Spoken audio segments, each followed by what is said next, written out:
الحمدللہ رب العالمین والصلاة والسلام علی سید الرسل و خاتم النبیین و علی آلہ و ازواجہ و صحبہ اجمعین اما بعد اعوذ باللہ من الشیطان الرجیم بسم اللہ الرحمن الرحیم ان اللہ و ملائکتہ یصلون علی النبی یا ایھا الذین آمنوا صلوا علیہ وسلموا تسلیما الصلاۃ والسلام علیک یا رسول اللہ وسلم علیک یا حبیب اللہ تاجدار ختم نبوت زندہ باد لائق صد افتخار ناظرین و سامعین ذی وقار، اس سے قبل میں 3 کلپ ویڈیو اپلوڈ کر چکا ہوں جن میں آیت مبارکہ کے شان نزول اور یہودیوں کے رویے اور طور طریقے کی تفصیل اور کس وجہ سے وہ بغض رسول ان کے سینے میں تھا، یہ تفصیل بیان ہو چکی ہے۔ اب آیت مبارکہ کی تشریح و توضیح کا سلسلہ جاری ہے۔ یہ آیت مبارکہ 2 جملوں پر مشتمل ہے۔ ان اللہ و ملائکتہ یصلون علی النبی، یہ پہلا جملہ، اور یا ایھا الذین آمنوا صلوا علیہ وسلموا تسلیما دوسرا جملہ۔ اور یہ پہلا جملہ جو ہے یہ اسمیہ ہے اور دوسرا جملہ جو ہے یہ فعلیہ ہے۔ اور ہر مبتدی طالب علم گرامر یعنی صرف نحو سے تعلق رکھنے والا یہ جانتا ہے کہ فعلیہ وہ جملہ ہوتا ہے جس میں کوئی نہ کوئی زمانہ پایا جائے، ماضی حال استقبال کا ذکر موجود ہو، اور اسمیہ وہ جملہ ہوتا ہے جو زمانے کی حدود و قیود سے آزاد ہوتا ہے۔ اس آیت مبارکہ کی ابتدا جملہ اسمیہ سے فرما کر خالق کائنات نے بذات فرما دی ہے کہ میری طرف سے اور فرشتوں کی طرف سے درود پاک کا، اپنے نبی پر درود پاک کا پڑھنا یا ایمان والوں کو حکم دینا، یہ صرف ماضی تک نہیں، حال تک نہیں، استقبال تک نہیں، جب سے شروع ہوا ہے تا قیام قیامت یہ سلسلہ جاری و ساری رہے گا۔ اب ذرا توجہ الفاظ پر۔ اس آیت مبارکہ کی ابتدا حرف ان سے ہوئی ہے جو حرف تحقیق ہے۔ ان بانا کرنا اللہ تعالیٰ کن اللہ، یہ گرامر میں جو بتایا گیا یہ کسی چیز کے تحقق کے لیے آتا ہے، یقینی بات کے لیے آتا ہے، اس کو پختہ کرنے کے لیے آتا ہے۔ فرمایا انا بلا شک، اس میں کوئی شک و شبہ نہیں ہے، یقین ہے اور تحقیق ہے اس بات پر۔ اللہ، یہ اللہ تبارک و تعالیٰ کا اسم مبارک، ذاتی اسم مبارک ہے۔ ان گنت اسماء و صفات ہیں اللہ تبارک و تعالیٰ کے، لیکن یہ ان کا ذاتی نام ہے۔ یہاں عرض کرتا چلوں جس طرح اللہ تعالیٰ کا یہ ذاتی نام ہے، اس کے اندر کتنا کمال ہے کہ اس میں کوئی فنائیت کا کوئی پہلو ہی نہیں ہے، یعنی وہ اسم ذات کہ جس کے ہر حرف میں بقائے کبریا کی دلیل بنتی ہے۔ مثال کے طور پر یہ 4 حرفوں پر مشتمل ہے اسم اللہ، الف، 2 لام اور ہے۔ اگر اس کا پہلا حرف الف ہٹا دیا جائے تو بنتا ہے للہ، تو بھی بمانی ہے للہ ما فی السماوات ما فی الارض۔ اگر اس کا الف بھی ہٹا دو، دوسرا لام بھی ہٹا دو، تو پھر 2 حرف بچ جائیں گے لہو، لہو ما فی السماوات و ما فی الارض، تو بھی اس کا معنی بنتا ہے۔ اگر تینوں پہلے حرف ہٹا دیے جائیں، الف بھی 2 لام بھی، تو صرف ہاں بچ جاتا ہے، یعنی ہو، لا الہ الا ہو، کوئی معبود نہیں مگر وہی، یعنی ایک ایک حرف اس کا بامانی ہے۔ تو اس بات کی دلیل ہے جو کچھ اس نے فرمایا کل من علیہ فانی ویبقی وجہ ربک ذو الجلال والاکرام، کائنات کی ہر شے فانی ہے، فقط اللہ رب العزت کی ذات حی قیوم باقی ہے۔ تو یہ اللہ تعالیٰ کا اسم ذاتی ہے۔ جیسے کسی کا مثال کے طور پر میرا نام محمد اقبال ہے تو کوئی علامہ صاحب کہتے ہیں، کوئی اختر کہتا ہے، کوئی فاروقی کہتے ہیں، یہ سارے صفاتی نام ہیں۔ ذاتی نام وہی ایک ہے۔ تو اللہ کے ان گنت اسماء مبارکہ ہیں، یہ اسماء ذاتی میں سے اسم ذاتی ہے، باقی جتنے اسماء و صفات ہیں۔ تو فرمایا کہ ان اللہ، بے شک اللہ، اور قربان جاؤں یہ اتنا اعلیٰ ترین برکت ہے اس کے اندر کہ اسی کے اندر روحانیت ہے، جتنا روحانیت اس اسم ذات میں ہے کسی میں نہیں ہے۔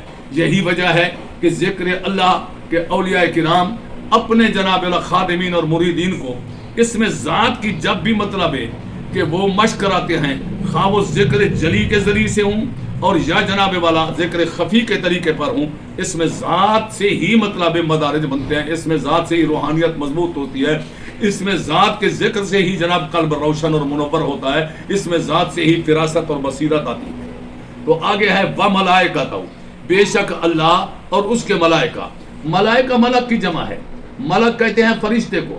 فرشتہ کیا ہے؟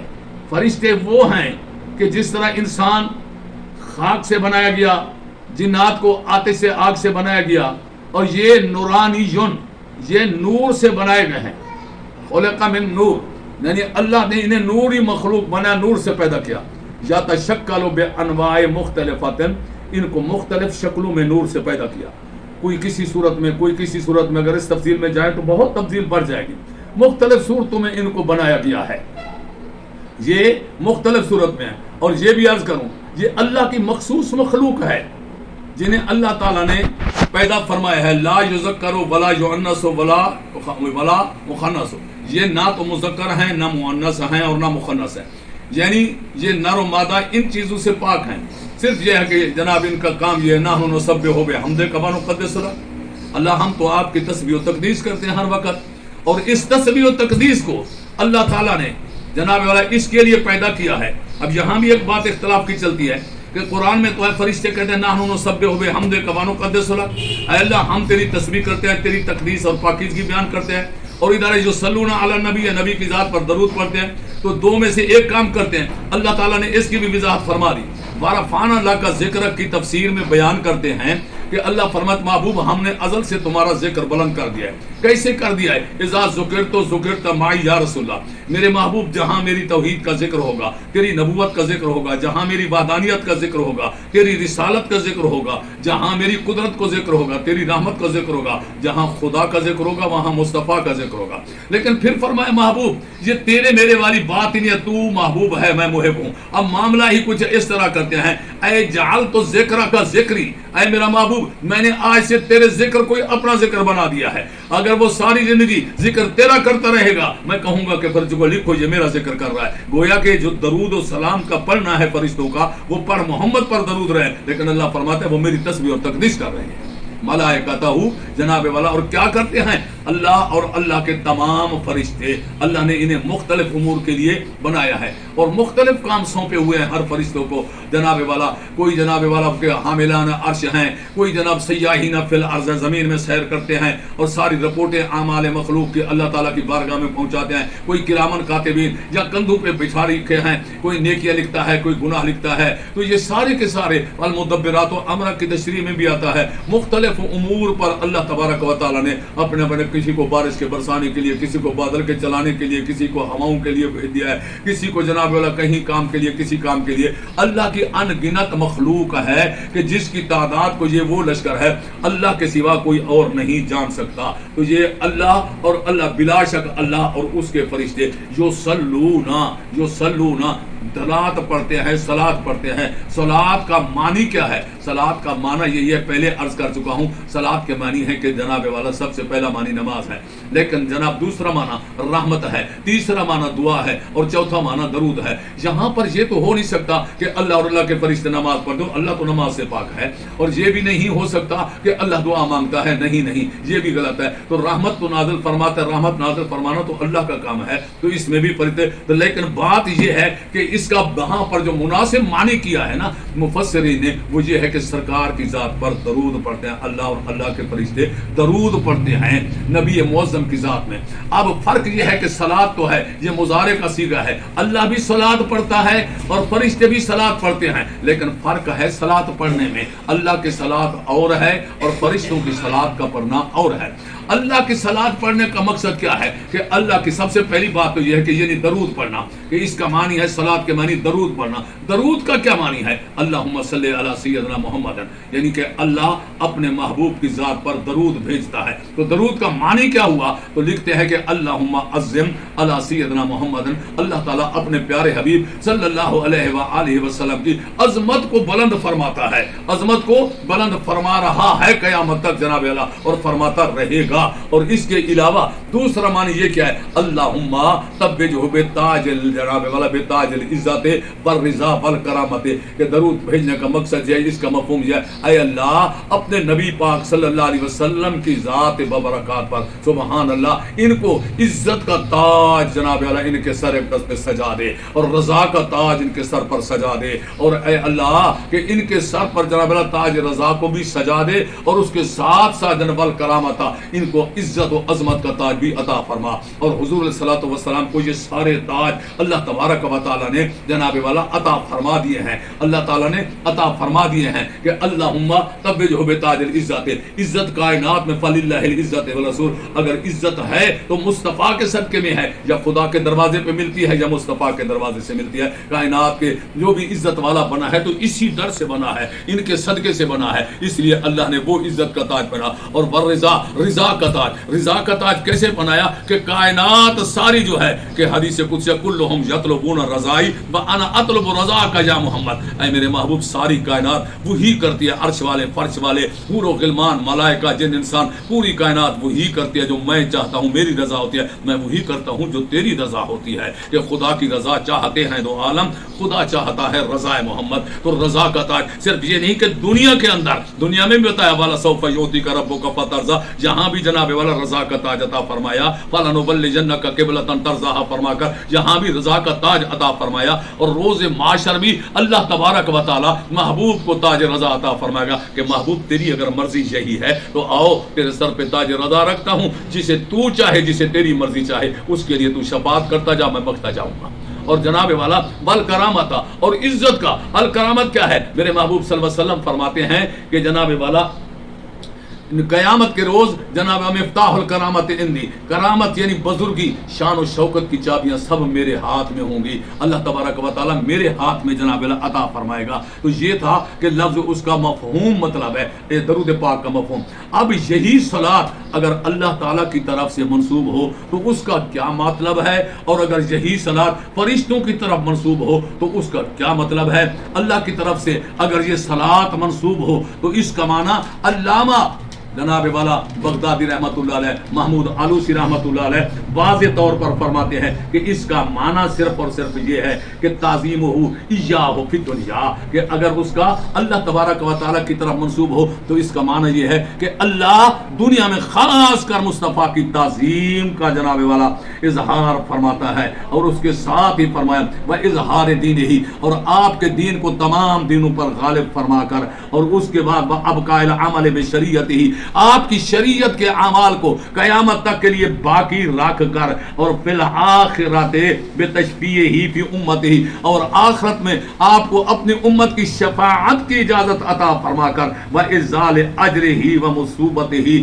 اور آپ کی امت کے ہر کام میں اجر و ثواب عطا فرمانا. اور پھر فرمایا و ابقاء العمل للاولین والآخرین، اور آخرین اور اولین کے لیے آپ کی جناب والا کہ امت کے اعمال کو جناب آپ کی فضیلت کو قائم رکھنا، آپ کی شان و شوکت کو قائم رکھنا. کہاں کہ بالمقام المحمود، مقام محمود عطا فرما کے اولین و آخرین میں آپ کی شان کو آشکارا فرمائے گا. میں جناب والا کہ شہود ہے، اور اس کی جناب والا ظاہر فرمائے گا اس شان کو، اس شوکت کو، اور تمام دنیا کو بتائے گا کہ میرے مصطفیٰ کا مقام کیا ہے. اور اگر یہ فرشتوں کی طرف سے ہو تو اس کا معنی کیا بنتا ہے انشاءاللہ العزیز اگلی ویڈیو میں عرض کروں گا کہ فرشتوں کے صلاۃ پڑھنے کا کیا مقصد ہے. اور آگے یا ایھا الذین آمنوا صلوا علیہ وسلموا تسلیما عرض کرتا کروں. چلو یہ جہاں پر ہو جائے کہ جہاں پوری مکمل ہو جائے کہ فرشتوں کی صلاۃ کیا ہے. فرشتوں کی صلاۃ یہ نہیں ہے کہ جو اللہ پڑھتا ہے، اللہ کی تو یہ ہے صلاۃ. فرشتوں کی صلاۃ یہ ہے کہ یستغفرون للذین آمنوا،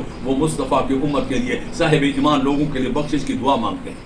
اب سوال یہ ہے کہ فرشتوں کی دعا ہمارے حق میں کیوں ہوتی ہے؟ وہ کس لیے مانگتے ہیں ہمارے لیے بخشش کی دعا؟ اس لیے مانگتے ہیں کہ انہیں پتہ ہے کہ مصطفیٰ کو اپنی امت سے پیار ہے. عزیز علیہ ما عنتم، اور مصطفیٰ کو ان کی تکلیف گوارا نہیں ہوتی، تو اسی لیے وہ کہتے ہیں کہ ہم بھی امت مصطفیٰ کی بخشش کی دعا مانگیں گے. جس طرح قرآن سے ثابت ہے تو مصطفیٰ راضی ہو جائے گا، مصطفیٰ راضی ہو جائے گا تو خالق کبریا خود بخود راضی ہو جائے گا. یہاں ایک حدیث بیان کر کے جو صاحب نادر المعراج نے لکھی ہے، میں اپنے معروضات کو ختم کرتا ہوں کہ وہ لکھتے ہیں کہ میں شب معراج حضور علیہ الصلوۃ والسلام فرماتے ہیں میں نے ایک بحر عمیق دیکھا جس کی گہرائی کا اندازہ خدا کے سوا کوئی نہیں کر سکتا. اس میں رأیت حیتان عجیب الخلقت مچھلیاں دیکھی کہ جناب والا ہر مچھلی جو تھی فی کل راسن، توجہ فرمائے، فی کل جسمن 70,000 راسن، ہر مچھلی کے جسم پہ 70,000 سر تھا. فی کل راسن 70,000 وجہ، اور اس کے ایک ایک سر میں جناب 70,000 چہرہ تھا. اور وہ فی کل وجہ 70,000 الفا فم,